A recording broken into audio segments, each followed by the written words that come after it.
Mesdames et messieurs, cher auditoire, il nous est facilement admissible que la société puisse avoir une influence sur notre vie. Notre consommation, nos préférences culturelles en sont de parfaits exemples. Mais saviez-vous que la société trouve même son mot à dire sur notre manière intime de gérer un drame ? Faiblesse et déshonneur seraient ainsi la réaction conventionnelle qu'elle nous impose. Car malheureusement, oui, il existe un diktat inconscient, celui de complaisance dans la douleur, où chaque individu est poussé à exploiter son drame vécu comme excuse venant justifier son inaction. Je m'appelle Nadia Ladjeroud, j'ai 20 ans, et il y a 2 ans et 3 mois, dans les intempéries qui ont touché la Côte d'Azur, j'ai perdu ma grande sœur. Alors très vite, ce décès a été perçu par autrui comme étant un frein, qui devait, si ce n'est me stopper, du moins me ralentir quelque peu. Car après tout, qu'est-ce que la société pouvait bien attendre de moi ? Rien.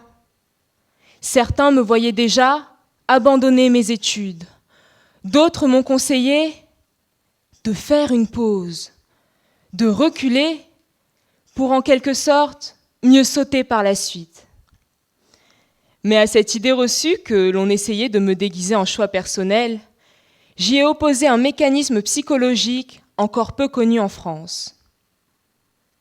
La résilience, d'où la capacité qu'ont développée certaines personnes pour traverser l'adversité en tirant d'un fléau apparent le meilleur des conséquences.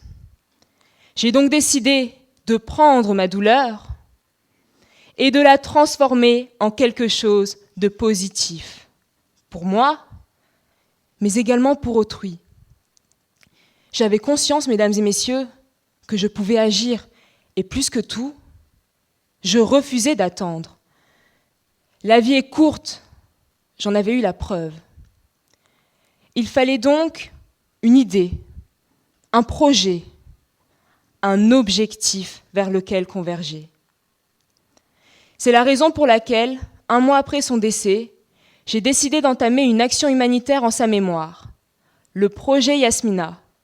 Il visait en la construction d'un puits dans une ville d'Adjendéré, à 400 km au nord du Togo, et en l'acheminement progressif d'une collecte qui permettait de satisfaire à des besoins de première nécessité. Je ne le savais pas encore, mais je faisais preuve de résilience. C'est-à-dire que j'avançais dans cette difficulté qui me frappait et me positionnais là où personne ne m'attendait. Je n'avais en tête qu'un seul mantra, c'était de transformer cette obscurité autour de moi en lumière éclatante. Si je devais schématiser la résilience, je la diviserais certainement en 3 étapes. La première serait l'acceptation de la réalité.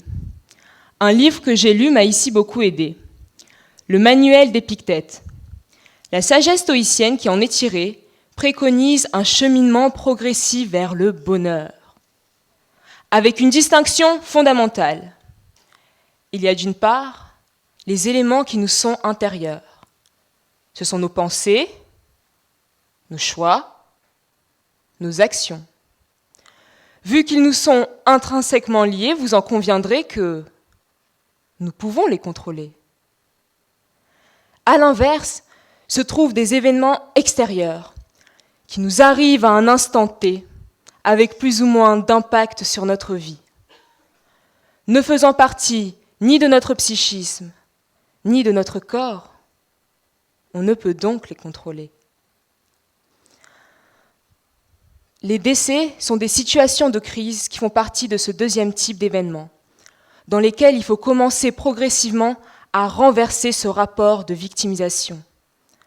D'autant plus que, dans cette salle, chacun a au moins une fois été confrontés à la difficulté. Saviez-vous qu'en moyenne, 1 personne sur 2 est amenée à vivre un traumatisme dans sa vie? 1 personne sur 2.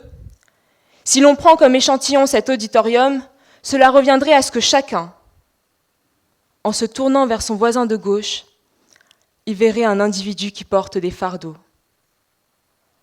dont il faut d'ailleurs retirer la connotation négative. Car comme l'a si justement dit Confucius, « Nulle pierre ne peut être polie sans friction, alors nulle âme ne peut parfaire son existence sans expérience. » Il est important de comprendre que l'adversité n'est pas une exception et qu'elle finira par tous nous toucher un jour.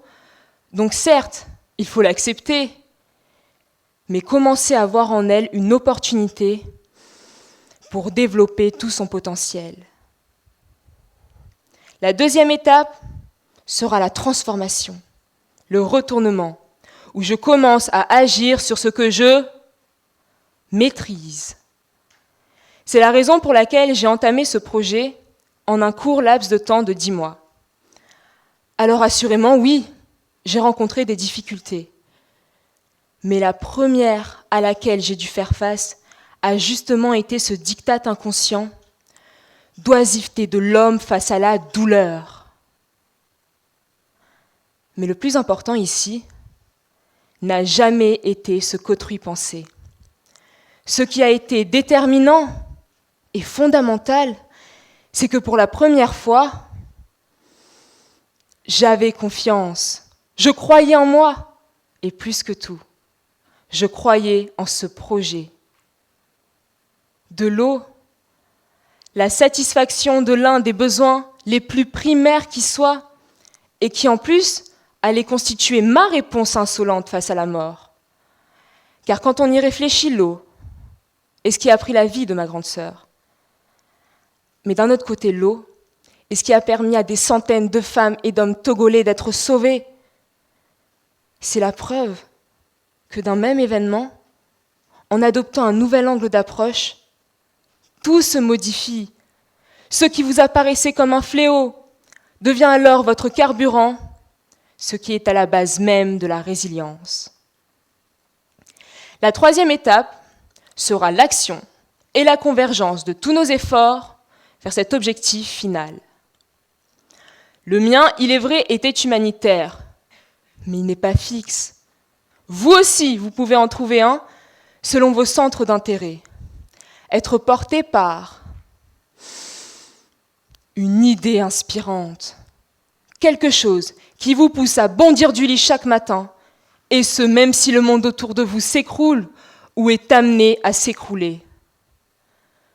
Ne laissez jamais une seule mauvaise passe définir le reste de votre vie et déjouer vos ambitions premières.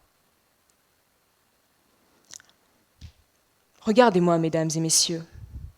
Nadia, 20 ans, quasi titulaire d'une licence de droit public. J'avoue avoir encore du mal à faire mes lessives. Et pourtant, j'ai réussi à faire preuve de résilience. Donc vous aussi, vous en êtes capable. D'autant plus que ce concept vous amènera là où personne ne vous attend. Le 23 juillet 2016 aurait été le 32e anniversaire de ma grande sœur. Alors une idée reçue aurait voulu que ce soit un jour des plus tristes. Et pourtant, j'en garde un des meilleurs souvenirs de ma vie. Car en cette date, je ne me trouvais non pas chez moi, mais à des milliers de kilomètres, au cœur de la savane togolaise, en train d'inaugurer le puits, la source Yasmina. Donc modestement, oui, on peut dire que j'ai apporté à ce peuple, mais je peux vous garantir que j'ai reçu bien plus. La résilience va opérer en nous un éveil envers cette idée reçue que l'on nous véhicule depuis tout petit, où tout va bien dans la vie. C'est faux, mesdames et messieurs. Tout ne va pas bien, au contraire. La vie est une succession d'étapes plus ou moins difficiles, mais vous savez quoi?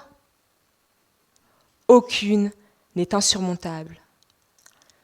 Dans cette salle, on représente un échantillon de l'humanité, et chacun d'entre nous est un potentiel en puissance. C'est la raison pour laquelle je conclurai mon propos en vous citant un proverbe de sagesse chinoise, trouvé, je l'avoue, au détour d'un film Disney. Celui-ci affirme ainsi : « Qu'importe que le vent hurle, la montagne jamais ne ploie devant lui.